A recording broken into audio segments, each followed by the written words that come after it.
Eu tive muita dificuldade na minha carreira para me tornar gestora. Hoje eu acho que eu sou boa, eu acho que eu aprendi, eu acho que eu criei meu estilo, eu gosto, eu tenho prazer. Eu acho que quando você tem prazer é muito mais fácil você ser bom. Quando a gente trabalha com tecnologia, é muito natural que você contrate pessoas que estão saindo da faculdade, que são inovadoras, tem aquela proximidade com tech. Mas quem tá na prática usando, eu tenho gente de todas as idades, eu tenho gente de todas as cores. Se eu não trago essa dificuldade, o que aquela pessoa passa no dia a dia para fazer um pagamento online, eu nunca vou saber. Hoje eu faço escolhas muito claras de onde eu vou investir o meu tempo. Antes eu tentava fazer tudo e eu aprendi a delegar. Mas mais do que delegar, eu aprendi a deixar coisas para trás. O que é sucesso? E para mim, o que eu tenho de mais poderoso na minha vida, o de maior sucesso, é eu poder estar onde eu quero, com quem eu quero, quando eu quero.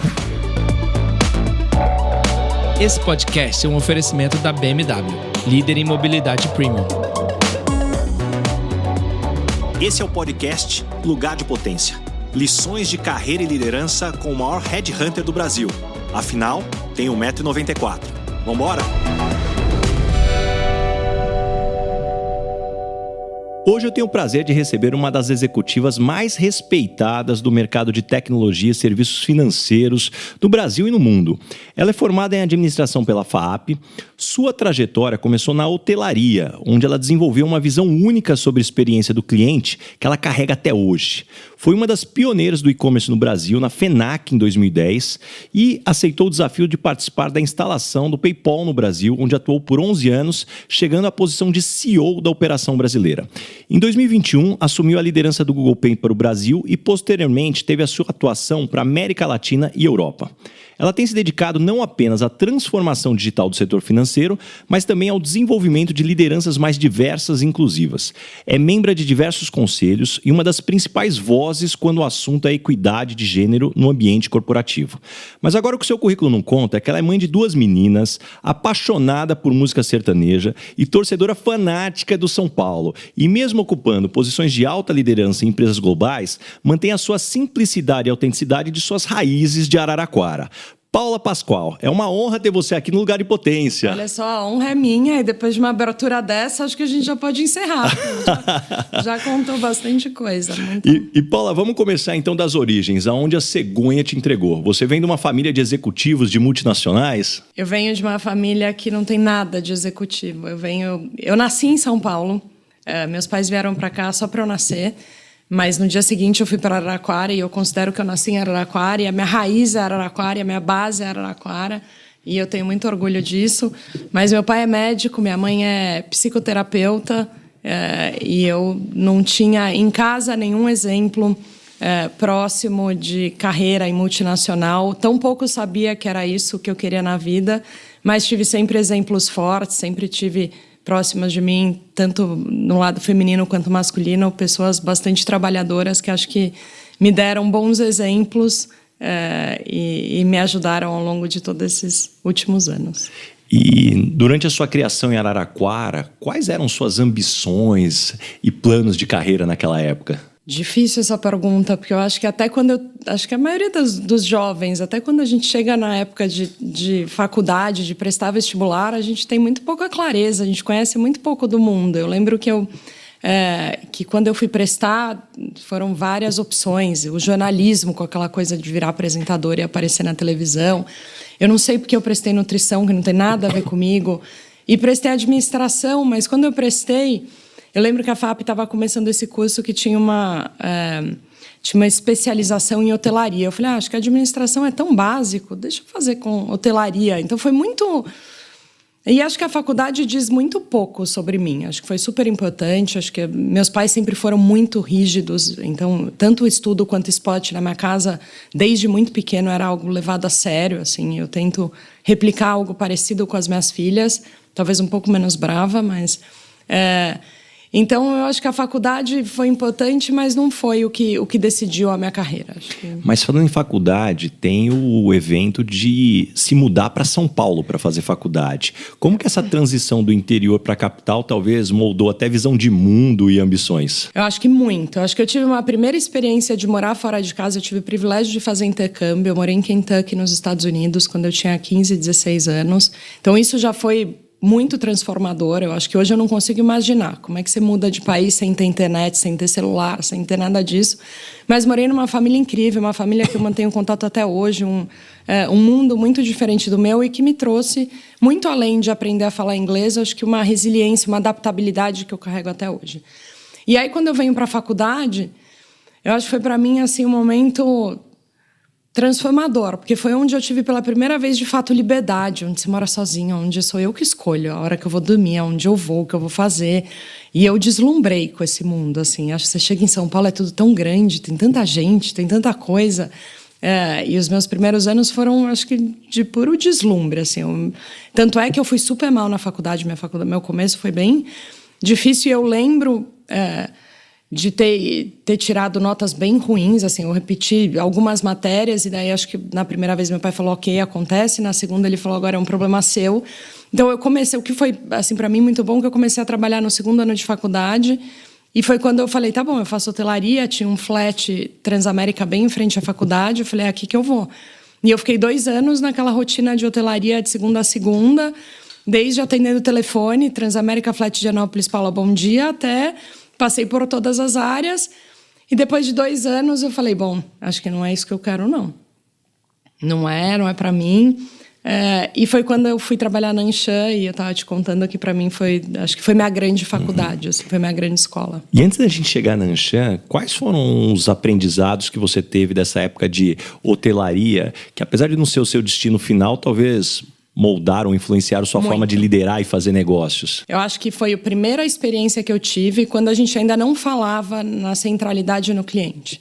Eu acho que quando você está ali no balcão, olho no olho, te ensina muito sobre o cuidado com o próximo, sobre a importância. Eu acho que o começo, assim, primeiro aprendizado, e que eu levo até hoje muito a sério, foi a minha responsabilidade. Ali, se você não chega, a recepção está sem ninguém, não tem... Essa coisa não é um e-mail que eu posso responder mais tarde, ou uma reunião que você remarca. Então, hoje eu vou estar de home office. Não existe. Então, essa responsabilidade com horário, com regras, eu acho que me trouxe muito cedo a importância da seriedade no trabalho. Acho que, independente da geração que eu sou, acho que o que eu aprendi ali, e é algo que hoje eu ouço vários líderes reclamando dessa falta de comprometimento.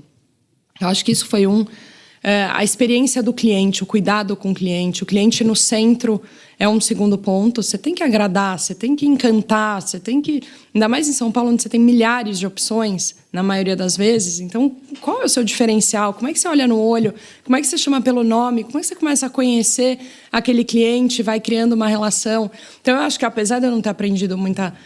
ou não trazer para a minha carreira muito da hotelaria em si, aquela arrumação do quarto, ou dos serviços de alimentos e bebidas, ou de reserva, eu acho que esse cuidado com o serviço, com o cliente, foi para mim muito rico. E aí você vai para Anshan, num ambiente, a Câmara de Comércio americana, que muda completamente o que você era cobrado de responsabilidades. Conta mais dessa experiência. Eu não sei, eu começo a contar da minha carreira e eu acho que eu tenho um grande privilégio, eu sempre fui muito apaixonada pelo que eu fiz. Até hoje eu trabalhei em lugares que me brilham os olhos, que me enchem de orgulho. E a Anshan não podia ser diferente. Esse era o sonho de qualquer pessoa com 20, 22 anos participar do programa de trainees da Anshan. E um sonho muito... Ultra disputado. Muito disputado. Assim, eu lembro que a entrevista era uma coisa super difícil, deixava todo mundo em pânico, me vende essa caneta, mas eu já tenho caneta. E naquela época, eu entrei na Anshan em 2002, que fruta você seria? Eram aquelas perguntas que já te deixavam muito desconfortáveis, mas que me ensinaram muito. E a Anshan, ela trouxe muito, assim, um beabá de como ser vendedor. Assim, aprendi a fazer networking lá. E é o que eu carrego até hoje. Eu acho que é o grande diferencial que eu tenho na minha vida, na minha carreira. Eu gosto de me relacionar, eu sei me relacionar, eu invisto muito nos meus relacionamentos. Ensinava a ser vendedor, então, desde o básico. Você chega numa reunião, você viu ali a foto do cara, a cavalo, você já faz um comentário sobre o cavalo. Você viu a camisa do time, já fala... Então, você criar esse rapport foi... e um ambiente muito competitivo. Um ambiente onde talvez eu não tivesse, naquela época, nem uma inteligência emocional para olhar todo dia uma lista com 22 nomes e quantos pontos você tem, se está melhor, se está pior. Mas foi uma escola incrível. Eu fiquei 2 anos que eu levo com muito, muito carinho, e grandes amigos da minha vida são dessa época. E aí, nessa construção da tua carreira, você foi uma das pioneiras do e-commerce no Brasil, na FENAC. Como foi liderar uma transformação digital que nem tinha esse nome na época e que muitos talvez ainda duvidavam do potencial do comércio online? Muitos duvidavam, não tinha esse nome, mas eu vejo que ainda muito dos desafios que a gente tinha naquela época, daquela diferença entre o mundo online e offline, onde entra a experiência, onde entra o diferente portfólio de produtos, é uma pergunta que existe até hoje. Eu acho que é uma equação que não foi resolvida até hoje, o papel da loja online e da loja física. Ali eu fui picada pelo bicho do varejo. Eu acho que quem nunca trabalhou com varejo online não imagina a agilidade que as coisas acontecem. Então, eu lembro que a gente colocava um anúncio de uma televisão às 10 da manhã, às 10:02, você já sabe se funcionou, se não funcionou, se a cor é boa, se gerou clique, se o preço está certo, ou se você precisa ser mais agressivo ou menos agressivo. Então, acho que esse dinamismo do varejo, para mim, na FENAC, foi impressionante. Acho que eu não tinha ideia. E foi onde eu aprendi, não foi onde eu aprendi, mas foi onde eu tive pela primeira vez a oportunidade de fazer a gestão de pessoas. E acho que isso é um grande desafio, foi minha grande dificuldade. E ali, Paula, você começa a ter o seu primeiro contato com meios de pagamento. Afinal de contas, né? Puxa, como ter essas conexões, depois você acaba desenvolvendo tua carreira bastante nessa área. Eu quero aproveitar para explorar essa tua visão sobre meios de pagamento. O que mudou desse mercado de quando você começou para os dias de hoje? Quais as principais transformações e evoluções que fizeram-nos chegar até aqui? Eu acho que são muitas, e o que é mais legal de trabalhar com pagamentos no Brasil é que de todos os mercados que eu conheço, eu tive a oportunidade de conhecer muito meio de pagamento em diferentes lugares, eu acho que não existe nenhum país no mundo que tenha tanta sofisticação e um meio de pagamento tão único. Isso desde quando eu estava na FENAC, eu fiquei na FENAC de 2007 a 2010. Era uma época onde o boleto tinha uma participação de 40% a 50%, o que é o cúmulo da ineficiência, porque você compra alguma coisa com boleto. Naquela época, você esperava até 3 dias para aquele boleto ser aprovado ou não. Aquele produto, muitas vezes uma televisão na época de 70 polegadas, tinha 2, 3 unidades em estoque. Então, além dele estar ocupando o seu espaço do estoque físico, ele tinha um custo de oportunidade enorme, um custo financeiro. Então, acho que o boleto é uma coisa que foi absolutamente transformada com o Pix. Então, é muito legal acompanhar essa evolução. O parcelado, em alguns momentos, chegou a representar 75% das compras online com ticket médio acima de R$100. Então, é muita coisa. E tem pouquíssimos países que conseguiram se adaptar ou que tiveram a necessidade de criar produtos como parcelado. Hoje a gente vê com muita popularidade nos Estados Unidos, Inglaterra, Austrália, produtos semelhantes, que eles chamam de Buy Now, Pay Later.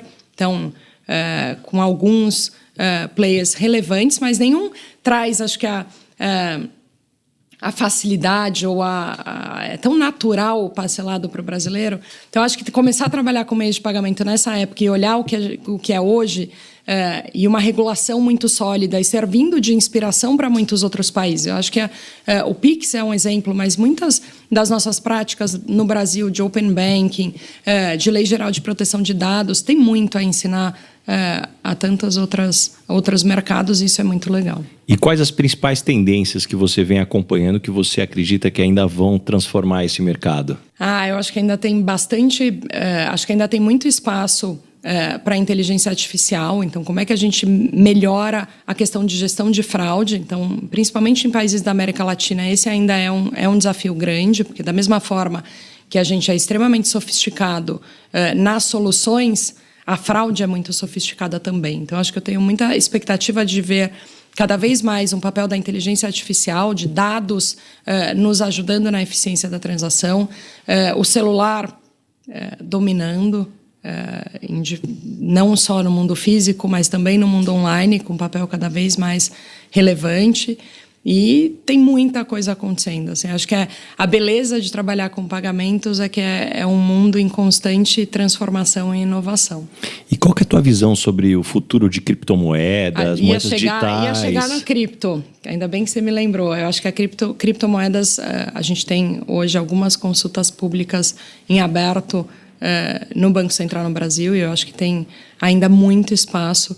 Eu sempre fui mais cética, então hoje eu olho o valor de algumas criptos, eu falo, uau, podia ter apostado nisso lá atrás, mas não. Eu sempre fui muito mais conservadora, mas não tenho dúvida que, com a proximidade dos reguladores com cripto, é um mundo ainda que tende a ser muito grande.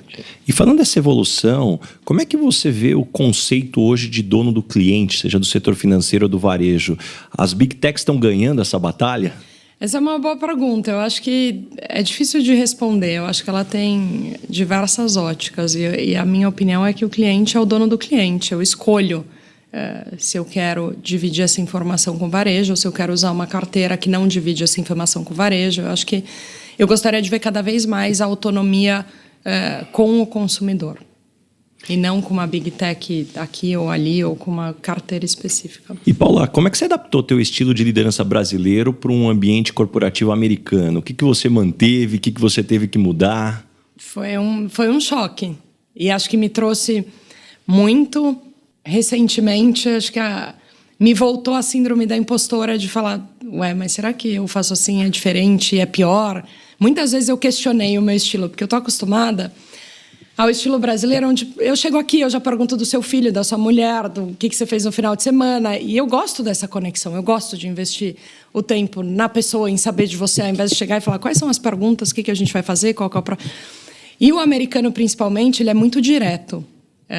Então, para mim, foi um choque. Eu acho que, aos poucos, eu fui trazendo o meu estilo. E eu gosto dessa conexão, e eu tive feedbacks muito positivos, principalmente do meu time, de você olhar para a pessoa, de você ter essa liderança mais empática. Eu acho que cada vez mais a tecnologia tem um papel relevante e quanto mais tecnologia, mais necessário que o lado humano apareça. E o que mais te surpreendeu positivamente e negativamente na cultura corporativa do Vale do Silício, especificamente? Eu acho que positivamente a capacidade dos bons líderes de olharem no detalhe, de saberem as conversas que a gente tem, assim, nos mínimos detalhes técnicos do produto, mas, ao mesmo tempo, uma visão estratégica de 3.000 pés impressionante. Então, eu olhei as pessoas que eu admiro, assim, do Vale, tanto no Google quanto de outras empresas, eu olho e falo, uau, como ele é estratégico, mas como essa pessoa consegue chegar e ter uma conversa no detalhe. Eu acho que isso foi um ponto que me surpreendeu.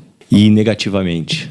Esse lado mais frio, mais direto. Eu gosto do calor humano, eu gosto do abraço, eu gosto do... E você que já fez transição de carreira entre grandes empresas globais, como é que é o teu processo de onboarding que você utiliza para chegar numa grande corporação? Eu acho que eu fiz poucos. Assim, eu fiquei 11 anos no PayPal, então, e antes do PayPal na Fnac já faz tanto tempo que eu acho que eu nem... E o PayPal estava começando, então acho que foi diferente, porque eu estava montando o time, eu tive o tempo de entender o que estava acontecendo. Eu acho que quando eu saí do PayPal para o Google,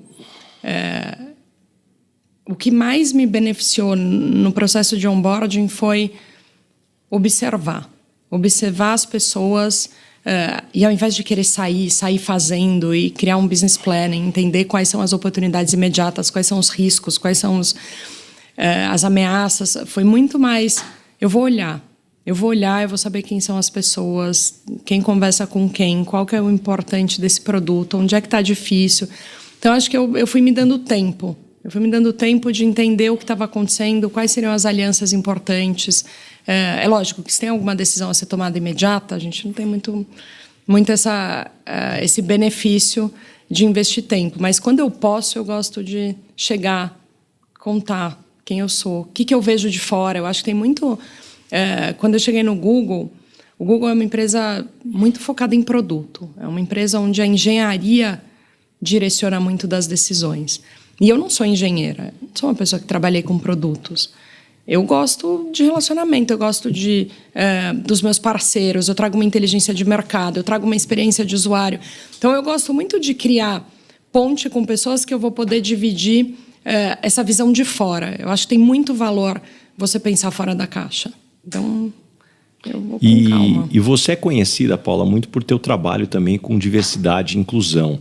Como é que você hoje mensura o impacto dessas iniciativas nos resultados do negócio? Eu acho que a diversidade ela é um componente básico da inteligência coletiva. Então, Por mais que a gente tenha mentes brilhantes, se elas pensarem igual, é muito difícil a gente trazer um produto que seja inovador. Então, eu acho que a diversidade ela traz o diferente, ela traz soluções que talvez aquelas mentes brilhantes que pensam igual não pensariam. Então, desde um produto de pagamento onde eu não preciso sair do carro para pagar no posto de gasolina porque eu sou mulher e eu não me sinto segura.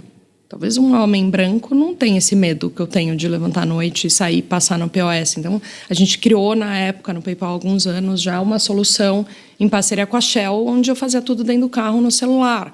Então, esse tipo de ideia eu acho que é um bom exemplo da diversidade. Na prática. Então, quais são os produtos que foram criados por necessidade que aquela pessoa específica? Então, eu lembro, quando a gente trabalha com tecnologia, é muito natural que você contrate pessoas que estão saindo da faculdade, que são inovadoras, têm aquela proximidade com tech, Mas quem está na prática usando, eu tenho gente de todas as idades, eu tenho gente de todas as cores, de todas. Se eu não trago essa dificuldade, o que aquela pessoa passa no dia a dia para fazer um pagamento online, eu nunca vou saber. Porque eu já uso o computador faz 20 anos, mas meu pai começou a fazer pagamento online faz pouco. Talvez o que ele passa na prática, se eu não tiver alguém ali próximo que vai me contar, eu não vou saber. Então, eu acho que o sucesso da diversidade ele é fácil de ser mensurado em produtos inovadores, mas mais do que isso, a hora que você traz... a gente sonha com aquilo que a gente vê, né? Então, a hora que eu trago lideranças diversas, as pessoas começam a sonhar com aquela oportunidade, se candidatam a vagas que talvez não se candidatariam. Então, acho que tem alguns caminhos que a gente mede diversidade, muitos deles não são tão simples, mas eu sou fiel, acredito muito que tem muito benefício. É claro que tem muita coisa que a gente não... que você não... que as empresas algumas empresas, talvez, o termo ficou canibalizado. Acho que tem muita gente em cima disso que fala muito e faz pouco. Mas tem tantas outras empresas que hoje trazem políticas que, na prática, são incríveis e que trazem a flexibilidade ou que de alguma forma, buscam a diversidade dentro das empresas e eu sou fiel a isso. Você se envolve com as histórias, experiências e aprendizados que eu compartilho aqui em cada episódio? Então pense no efeito transformador dessas lições aplicadas na sua equipe. Conheça mais sobre a minha palestra Lugar de Potência acessando o link na descrição do episódio. Não só inspire, mas revolucione o potencial do seu time. Qual que é a tua visão sobre meritocracia no ambiente corporativo? É possível ter um ambiente verdadeiramente meritocrático? Olha, se tivesse me feito essa pergunta há alguns anos, a minha resposta seria sim, ponto. Eu sempre acreditei muito na meritocracia. Eu acho que desde que eu comecei a trabalhar, na minha vida eu sempre levei muito a sério que eu não podia dar trabalho. Assim, eu sou a segunda filha de 4 irmãos, a minha irmã mais velha é deficiente. Eu achava que meus pais já têm tanto trabalho, os 2 trabalham, têm 4 filhos. Eu sempre levei tudo muito a sério e trabalhei muito duro. Então, nessa coisa de trabalhar muito duro, eu achava que eu merecia aquilo que eu tinha. Então, muitas vezes eu escolhi no final de semana trabalhar e não viajar. Ou até hoje eu faço escolhas. Eu podia estar agora com as minhas filhas levando no balé, mas eu escolhi que eu quero estar aqui para fazer uma reunião. Então, eu achava que essas escolhas, elas estavam diretamente ligadas à meritocracia. Então, eu estou tendo o sucesso que eu tenho porque eu mereço, ótimo. Tão simples quanto. E à medida que eu fui contando a minha história, que eu fui convivendo com outras pessoas, eu lembro... A ficha me caiu claramente uma vez que eu fiz uma palestra numa faculdade ítalo-brasileiro, enfim. E era um curso que era, acho que, das 5 às 8 da manhã, porque as pessoas trabalhavam o dia inteiro, trabalhavam à noite. E daí eu falei, será que a meritocracia faz sentido mesmo? Porque ela só faz sentido se as pessoas tiverem oportunidades iguais. E eu venho de um lugar de muito privilégio. Não posso me comparar, talvez, com outras pessoas que não tiveram os mesmos privilégios do que eu. Então, eu sou branca, eu tenho uma família super estruturada, eu sempre estudei nos melhores colégios, eu nunca passei dificuldade. Então, quando eu começo a listar, eu falo, opa, já saí tão na frente que não sei se essa tal de meritocracia, se eu não tiver oportunidades iguais, se ela faz tanto sentido. Então, hoje, o que eu busco na minha vida pessoal e na minha vida profissional, em todas as oportunidades que eu tenho, é como é que eu trago os mesmos privilégios para quem não teve os mesmos privilégios que eu tive. Então... E aí, falando de privilégio, eu já vi você comentando também, por outro lado, que você não percebia o preconceito contra mulheres no ambiente corporativo e depois mudou a sua visão. Como é que foi esse processo de despertar para essas questões sutis, talvez? Eu acho que à medida que eu comecei a falar mais sobre a minha carreira, e gostando ou não de aparecer, eu acho que eu tenho um papel de inspirar outras pessoas, de falar que independente da faculdade que você fez ou do seu gênero, eu acho que eu tento usar o meu papel para mostrar que é possível. Então, eu sempre, todas as oportunidades, eu tô aqui, eu apareço e eu falo e eu conto um pouco da minha carreira. E uma vez me fizeram essa pergunta, você já sentiu preconceito por ser mulher? E daí, ali naquela hora, eu falei, mas eu sou mulher? Qual a diferença? Então, assim, foi muito nítido, foi uma coisa... E aí eu comecei a reparar que, talvez tenha. Nunca tive em casa, ou sempre achei que mulher podia trabalhar e que podia ser o que bem entendesse, mas você começa a perceber. E é impressionante, porque eu sempre... aí você começa a pegar em momentos muito sutis, assim, e muitas vezes eu estar em reunião com algum diretor meu, homem, 2 diretores, está na reunião e as pessoas olham para eles. Não importa qual é seu cargo, se você é ali quem vai decidir ou não vai decidir, ou te interrompem com maior frequência. Então, eu comecei a ficar um pouco mais atenta a esse preconceito que, às vezes, ele é tão intrínseco, ele está tão enraizado na nossa sociedade, e eu não acho que a questão de mulher e homem é um contra o outro. Eu sempre gostei de trazer o homem junto, assim, eu quero que a gente construa junto. Eu acho que não é eu tenho algo contra os homens de 40 anos brancos, porque as mulheres têm que ter vez. Não, eu acho que a gente junto tem que entender como é que a gente constrói esse mundo com oportunidades iguais para as pessoas. E a gente falando de referências, eu já vi você também falando sobre a importância da maternidade na tua carreira executiva. Me conta mais, como que a Maria e a Ana mudaram tua visão sobre liderança e gestão de pessoas. Eu falo muitas vezes que se eu não tivesse me tornado mãe, e aí, de novo, essa sou eu, que mudou para mim, porque tem inúmeras mulheres que acho que cada vez mais gostaria que se sentissem confortáveis para a escolha da não maternidade. Então, aqui é o meu caso, que sempre quis ser mãe. Se eu não tivesse tido as minhas filhas, eu não seria a executiva que eu sou hoje. Eu acho que foi uma transformação muito grande. Eu tive muita dificuldade na minha carreira para me tornar gestora. Hoje eu acho que eu sou boa, eu acho que eu aprendi, eu acho que eu criei meu estilo, eu gosto, eu tenho prazer. Eu acho que quando você tem prazer é muito mais fácil você ser bom. Mas eu tive muita. O fazer através dos outros, chegou uma hora que eu comecei a bater no teto e eu falei, eu não consigo mais, eu não consigo crescer, eu não era promovida. Eu via as pessoas ao meu redor crescendo muito mais rápido do que eu, e eu não conseguia porque eu não conseguia fazer através dos outros. Eu gostava de tudo do meu jeito, no meu ritmo, aquela coisa mais concentrada, tudo eu queria resolver. E não funciona. E aí eu fui buscar ajuda, eu fiz coach, eu olhei para dentro. E várias coisas me ajudaram, mas o que de fato transformou foi quando a minha filha mais velha chegou, e ela nasceu dia 24 de dezembro, às 6:30 da tarde, e ali eu falei, opa, acho que não sou mais eu que escolho, acho que tem outro ritmo, acho que tem outras... E me ensinou não só a não ser tudo do meu jeito, mas acho que a ser mais eficiente, a ter um olhar mais humano, a ter muito mais empatia com o problema do outro. Eu acho que me transformou, assim, eu acho que eu sou uma pessoa muito mais legal hoje. E qual que é o conselho que você mais se vê dando hoje e o que o seu eu do passado possivelmente resistiria em aceitar? Meu eu do passado resistiria em aceitar? É difícil, hein? Eu acho que hoje o que eu dou muito de conselho, e eu vejo que as pessoas algumas vezes têm dificuldade, eu acho isso muito importante, é você investir nos seus relacionamentos. Tanto com o cliente interno quanto com o cliente externo, com seus parceiros. Dentro da empresa é importante você navegar. Eu gosto muito do conceito da colaboração entre os diferentes times, as diferentes áreas. E isso o Google me ensinou muito. O Google é uma empresa muito grande. O Google é muito maior do que qualquer pessoa pode imaginar. Assim, são muitos produtos, são muitas pessoas, são muitos prédios, são muitas áreas. Então, você precisa navegar ali dentro muito bem. Então, e você navega quando você se relaciona, quando você tem pessoas que estão dispostas a te ajudar e vão estar dispostas a te ajudar se você ajudar em outra área. Então, acho que às vezes a gente fala, o networking, é uma palavra que está tão canibalizada, o networking. Mas eu acho que esse investir em relacionamento é algo que eu faço há muito tempo e que eu acho que pode ser um impulso para o sucesso para muitas pessoas. E nessa dinâmica, Paula, como é que você lida com o peso das expectativas, seja nas suas próprias expectativas que você cria ou que outros talvez colocam em você? Eu lido às vezes bem, às vezes mal, às vezes eu me cobro muito, às vezes eu me coloco num lugar que eu não sou boa o suficiente, que eu não vou dar conta e que eu... E acho que isso, a expectativa é uma coisa que eu aprendi muito quando eu fui para o Butão.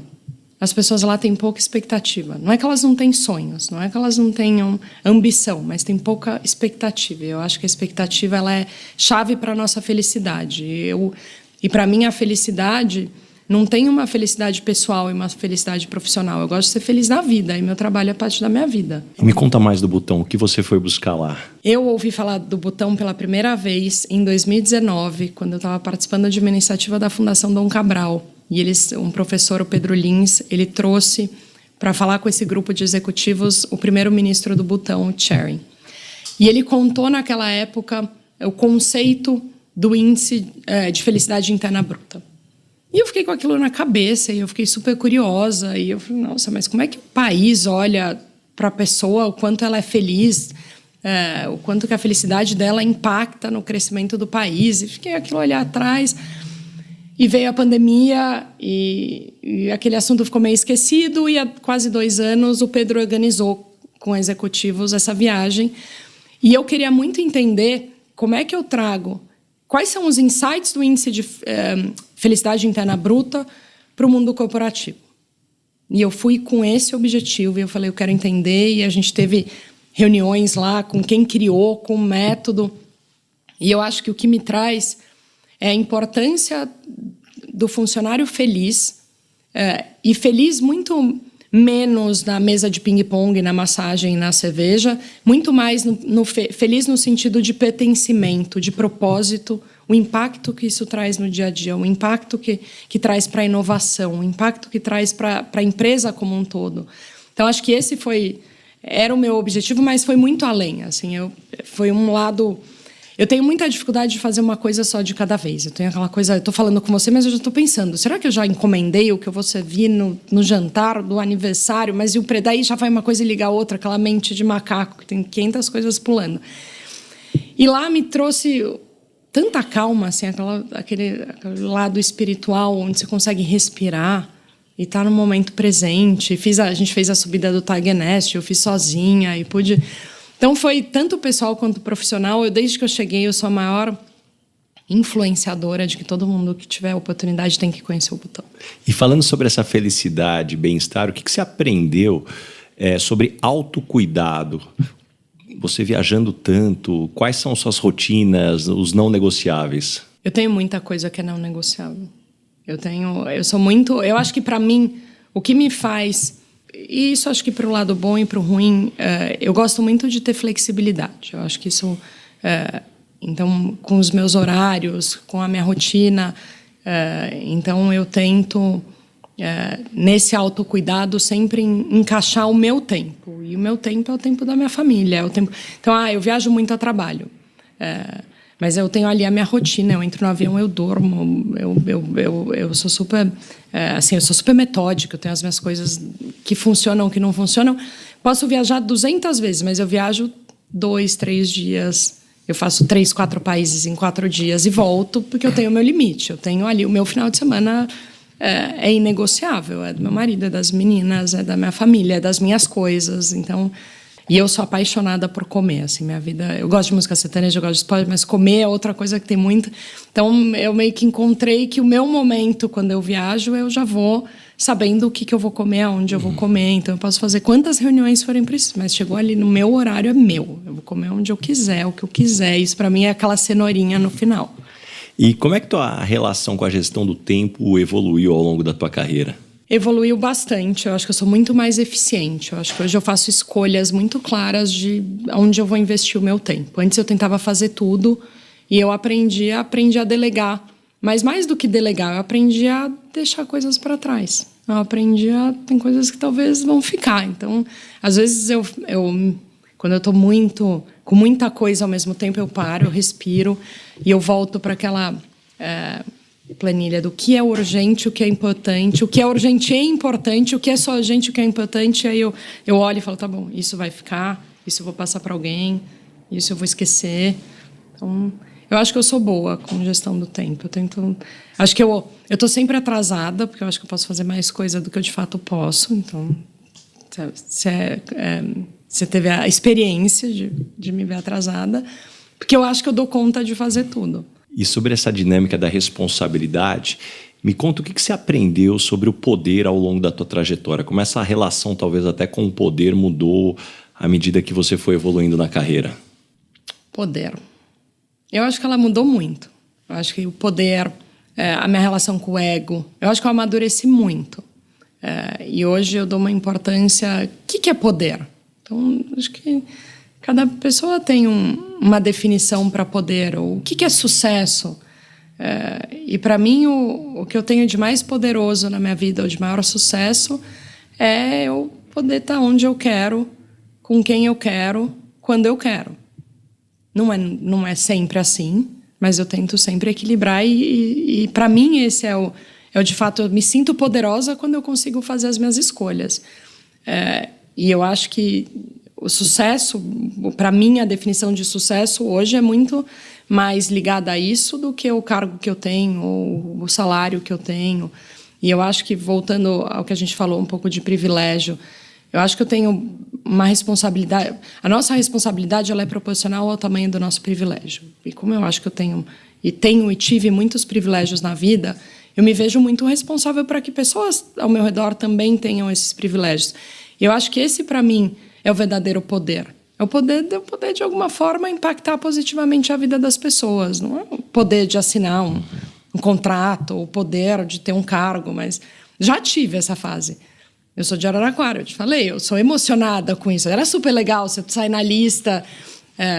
Tive vários prêmios que eu falava, uau, olha que legal. Mas acho que eu fui amadurecendo e o poder, para mim, hoje é o poder de impactar a vida das pessoas. E, às vezes, eu tinha também, quando eu olhava lá atrás, eu achava que a gente tinha poder quando eu fosse tão importante quanto o Bill Gates impactasse a vida de milhões de pessoas. E não, eu acho que às vezes é uma pessoa que você consegue ajudar com uma conexão, ou a outra que você deu uma dica naquela reunião, que se ela fizesse assim ou assado. Ou, são pequenos poderes que acho que alimentam hoje o meu sucesso. E uma coisa, Paula, que tangencia boa parte das suas respostas são conexões, e você fala do networking. Você sempre destaca essa importância. Como que você desenvolveu essa consciência tão cedo na carreira? Você teve alguma influência específica?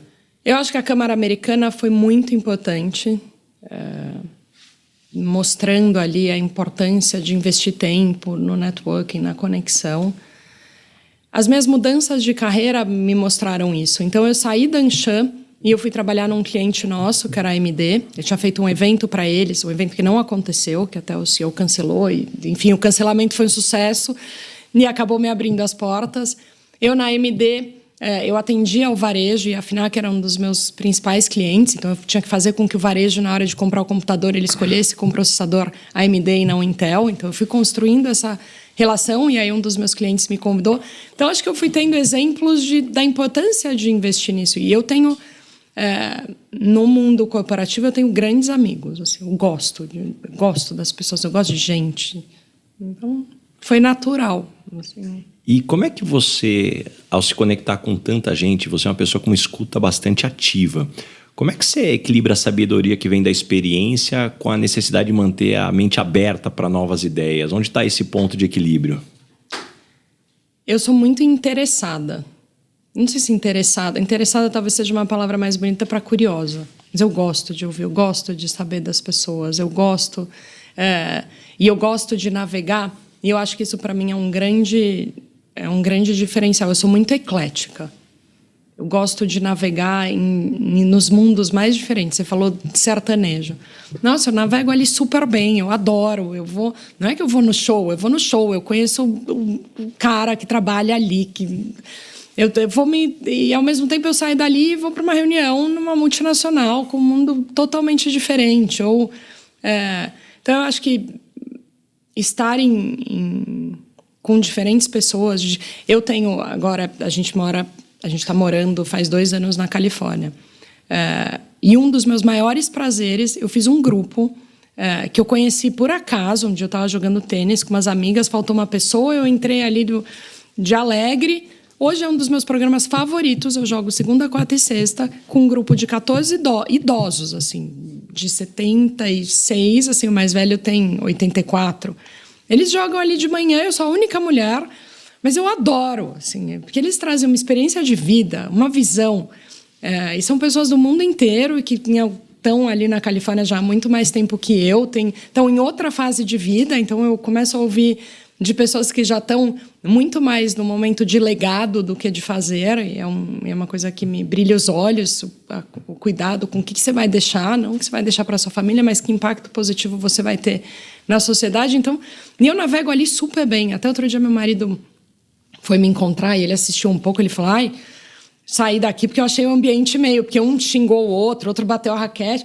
E eu falei, imagina, eu tiro de letra. Tipo, eu não me assusto fácil. Então, eu gosto muito de andar em diferentes tribos. Isso me lembrou um conselho que eu recebi há algum tempo e eu tento praticar.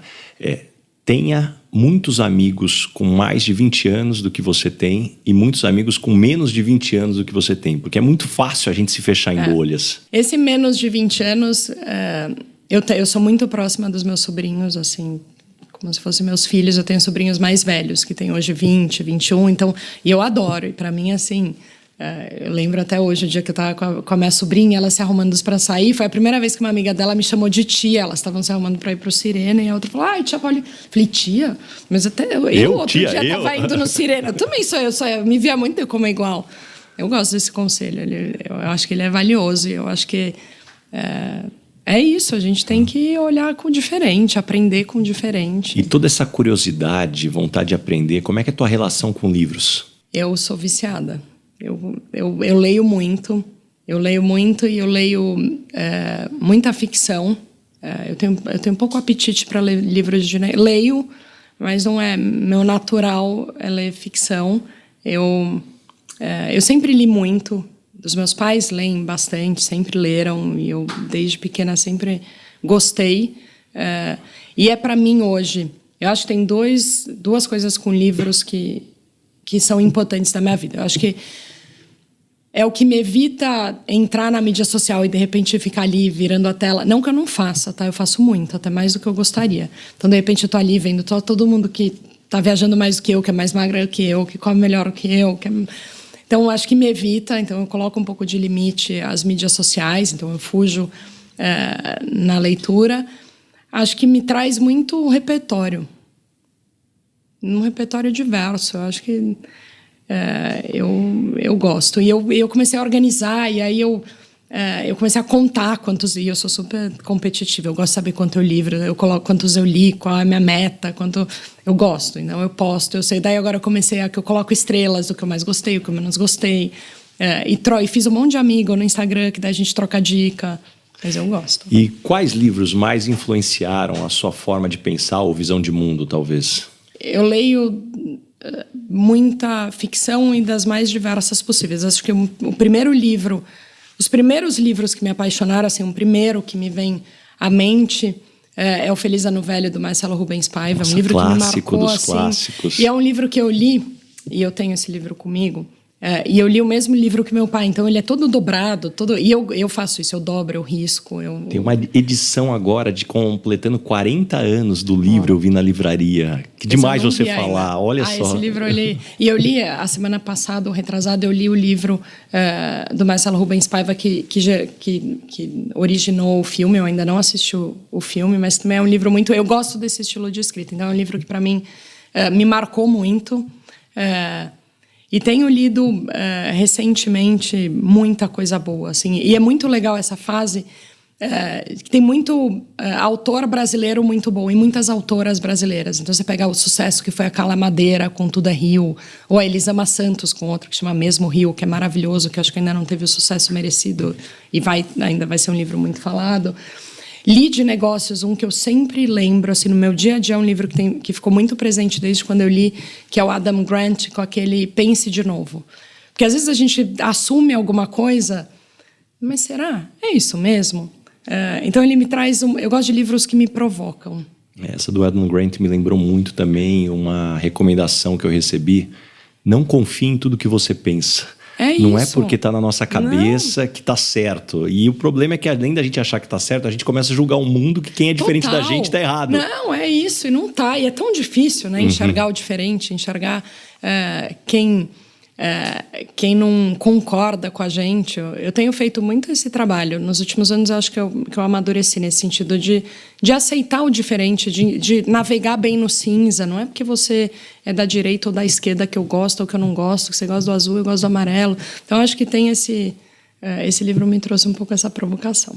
E, Paula, que hábitos ou tradições do interior você faz questão de passar para suas filhas, mesmo elas tendo uma vida diferente do que a que você teve? A gente tem vários. Eu levo uma vida... Ainda agora, morando na Califórnia, eu acho que a gente tem tido muito essa oportunidade de uma vida mais calma, uma vida mais familiar, uma vida menos intensa com a vida que a gente tinha aqui em São Paulo. Então, acho que isso é uma grande oportunidade para... nesse momento, na educação delas, muito além de falarem inglês super bem, de terem tido essa oportunidade de se adaptar num novo mundo, mas eu gosto muito do que a gente está tendo como família, nós 4. Então, acho que refeição junto, assim, é sagrado. A gente não almoça porque elas não almoçam em casa, mas a gente toma café e a gente... come no jantar juntos, a gente dorme junto, a gente deita junto, a gente escolhe o que a gente vai assistir. Eu acho que tem muito... o esporte é uma coisa que não é tanto de interior, mas que é muito da minha família. Minha família é apaixonada não só por praticar, mas por assistir. Então, eu passo muito isso para elas. A gente assiste todo tipo de esporte que você imaginar pessoalmente na televisão. Eu gosto de torcer, eu gosto de... Então, acho que isso são coisas familiares. E eu faço muita questão, elas ficam muito no interior. Assim. Então, a gente chegou dos Estados Unidos faz 2 dias, hoje eu já levei, já ficam lá e vão ficar o máximo possível e vão conviver. Eu sou bem saudosista, como é a vida do interior. E, Paula, para a gente fechar esse primeiro bloco, depois de tantos anos liderando empresas que transformam a forma como a gente lida com dinheiro, como é que você vê a relação das pessoas com o dinheiro mudando, né? O que talvez até isso revela sobre a nossa sociedade? Eu acho que a gente tem enxergado o papel da mulher na economia. Eu acho que essa é uma mudança recente. Eu acho que existem dados que suportam isso. Então, eu acho que essa é uma mudança que ainda traz muito impacto. E eu vejo, como sociedade, uma necessidade urgente de uma educação financeira. Eu acho que a gente fala pouco sobre dinheiro. Eu acho que o dinheiro pode ser, hoje, um fator de muita segurança ou insegurança e a gente fala pouco. Eu acho que existe pouquíssima, mesmo em famílias com maiores oportunidades, mais bem estruturadas, em escolas, eu acho que a gente fala pouco sobre dinheiro. Esse podcast tem um oferecimento de Michael Page, líder em recrutamento e seleção de executivos no Brasil e América Latina. Paula, chegamos agora no momento Headhunter.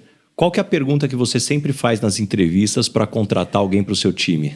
Eu acho que eu sempre pergunto por que você? Eu tenho muito, assim, me colocando no papel de Headhunter, eu acho que para mim hoje eu busco muito mais uma boa pessoa do que um bom profissional.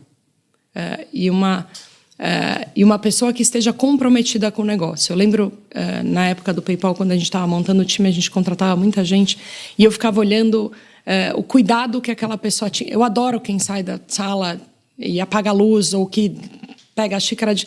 O cuidado, eu quero, independente se é uma multinacional ou se é uma startup, eu quero que aquela pessoa que vai trabalhar comigo tenha dor de dono. Então, toda vez que eu entrevisto alguém, eu busco perguntas ou comportamentos que me tragam evidências de dor de dono.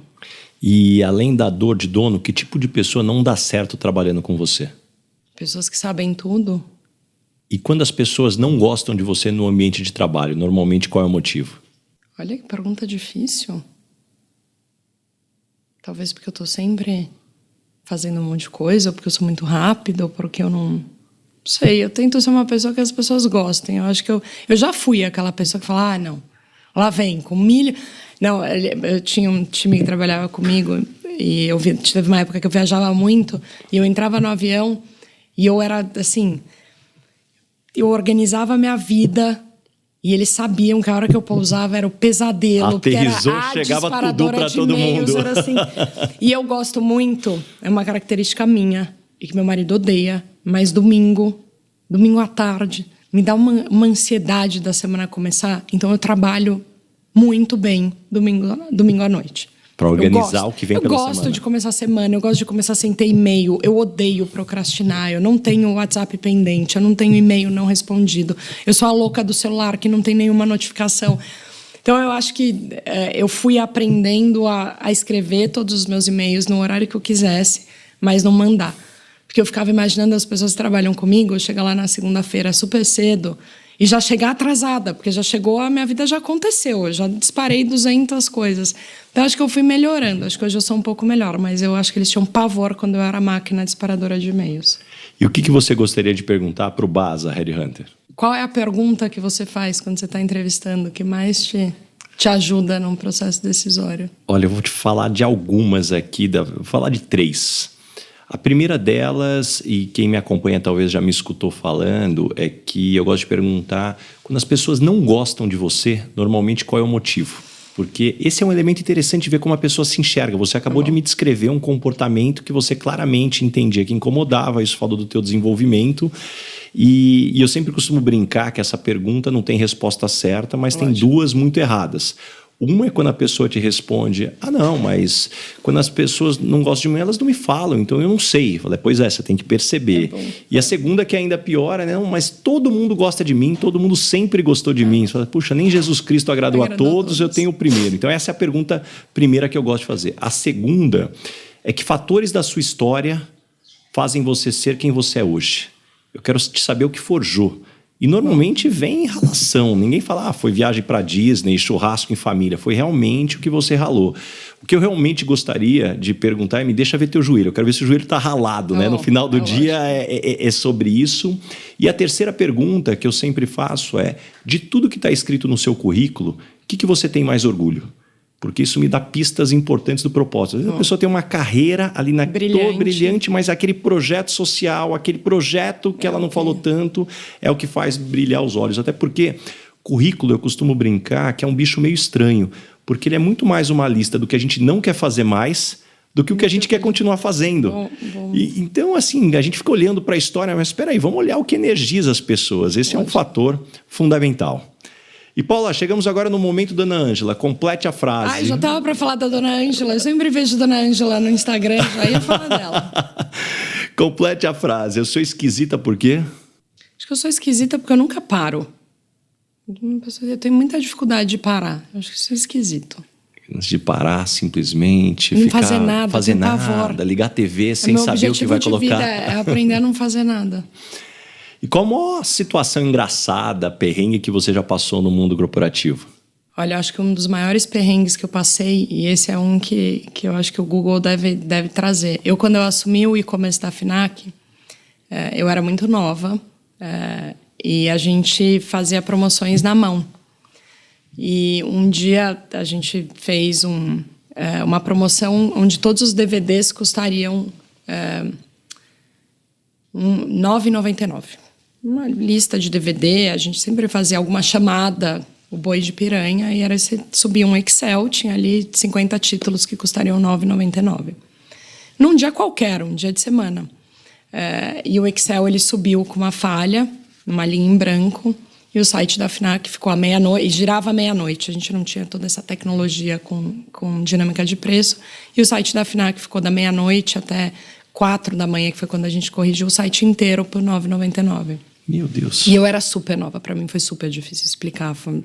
E é uma falha humana, e a falha humana acontece, e me trouxe, assim, muito aprendizado, maturidade, como é que a gente vai lidar com a mídia social, com a imprensa, com o Reclame Aqui, com o regulador, assim, foram várias frentes e foi transformador, assim, foi um perrengue grande, já tive vários, mas esse foi um que me marcou, assim, eu falei, nossa, e várias pessoas na época sabiam, e a gente não honrou, porque você não teve uma pessoa que foi lá e comprou, foi tão era tão longe da realidade, então a pessoa vai e compra 10 Macs, você compra 100 televisões, então aí configura a má fé.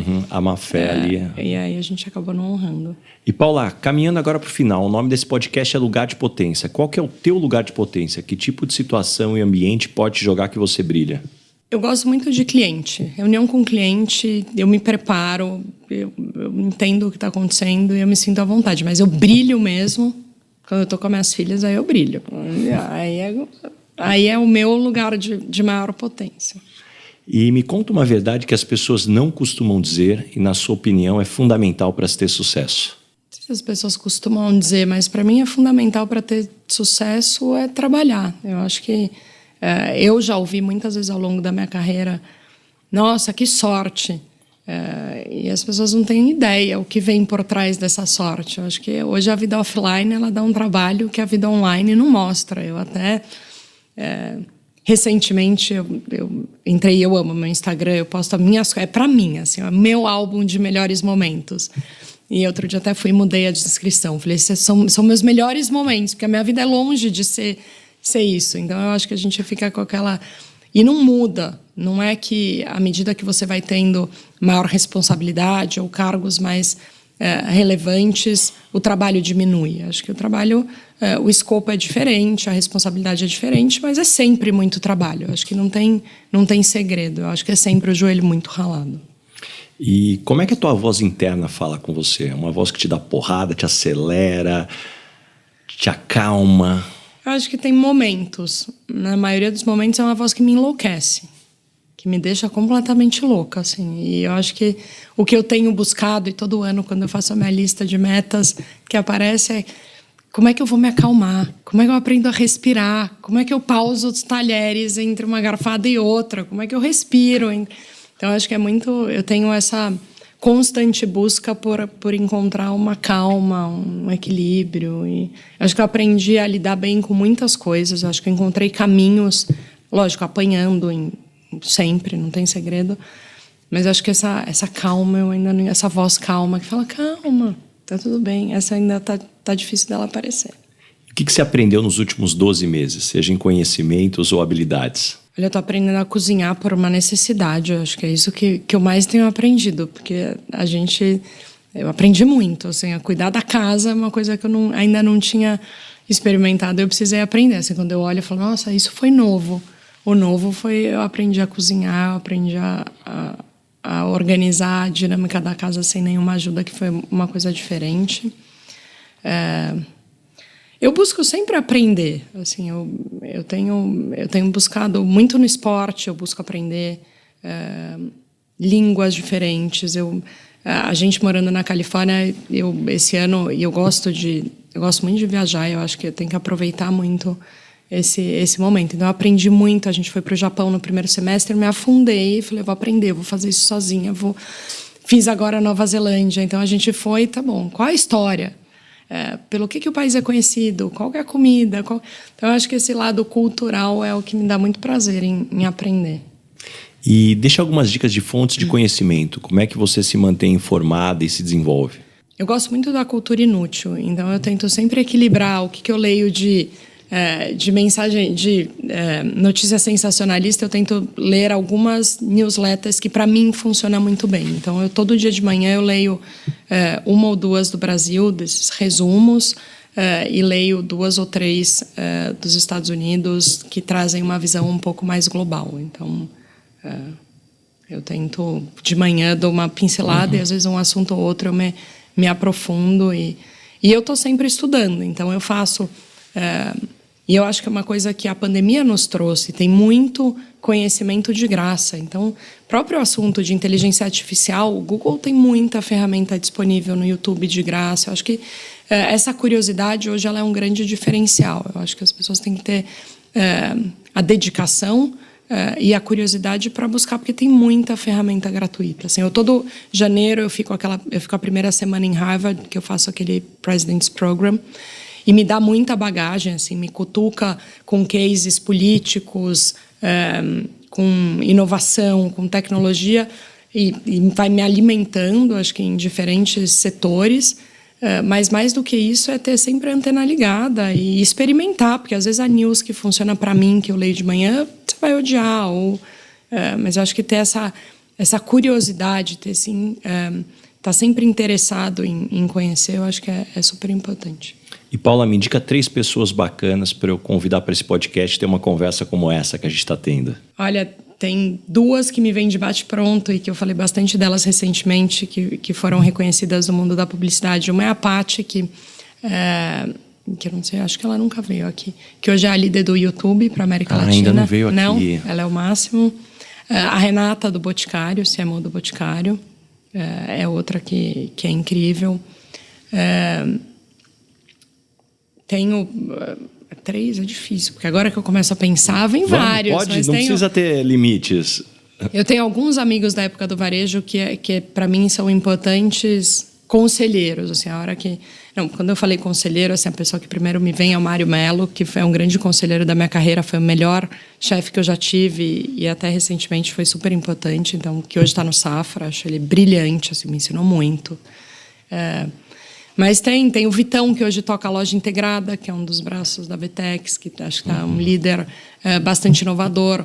O Edu, que toca a parte de e-commerce do Magazine Luiza, o Edu Galanternick. O Léo, da BR Malls. Estou tentando pensar nomes que não vieram, porque também você já entrevistou muita gente. Quando eu olho ali, tem muita gente que é difícil que pensar lista em quem que você não veio. passou Mas aqui. tem muita gente muito boa, assim, eu acho que... E Paula, uma pergunta que eu faço para todo mundo que passa por aqui. O que é felicidade para você? É estar bem comigo mesmo, com a minha família, e isso para mim é o mais importante, é o que me faz feliz. Acho que o trabalho é parte disso e não o mais importante. Muito bom, adorei. Antes de você ir embora, tem um presente aqui para você, um óculos da Longchamp, a Marchon, que é fabricante e distribuidor dos óculos aqui no Brasil. Eles dão aquela stalkeada no convidado para mandar a melhor armação aí. Olha só, acertaram, hein? Ficou muito bom. Um bom timing, já vou usar muito. Agora... Adorei. Obrigada. Para a gente fechar aqui o podcast, como é que as pessoas te encontram? Que projetos que vêm pela frente? As pessoas me encontram no LinkedIn, que eu quero ser cada vez mais ativa. Sim, eu tento responder todo mundo. Me encontram... Vem mudanças por aí. Me encontram... Vou dividir com você meu Instagram, meu LinkedIn, mas normalmente eu sou muito acessível, eu gosto dessa troca.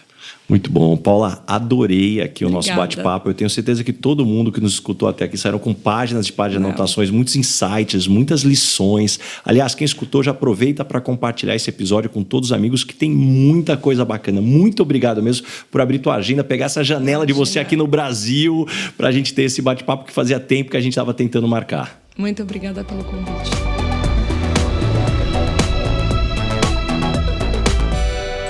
Este podcast foi editado por Felipe Mux.